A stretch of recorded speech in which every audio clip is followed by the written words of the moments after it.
Sure, Senator Roberts. Thank you. The COVID injections, the COVID vaccines, raised many questions. The TGA admitted to me in Senate estimates that it did not test them here in this country. It relied on the FDA in America.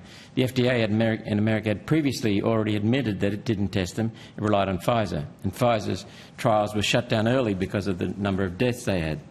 So it puts, when you haven't got something consistent, it puts people under a lot of pressure, not only employees but employers.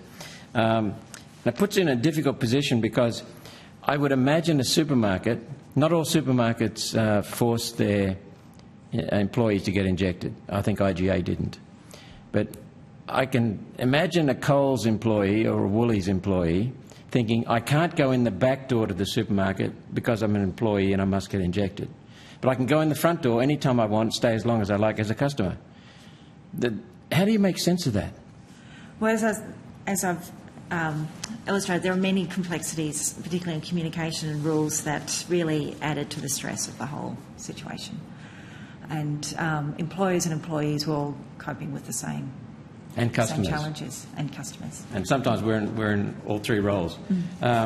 Your final comment on page 6 of the January submission says, I'll read it out to you, quote, "A root and branch review is required to ensure that governments work cohesively and respond holistically during the next inevitable pandemic, and AI Group supports any moves towards consideration of appointing a COVID Royal Commission." A root and branch, that's pretty serious stuff, very detailed, comprehensive, cover everything.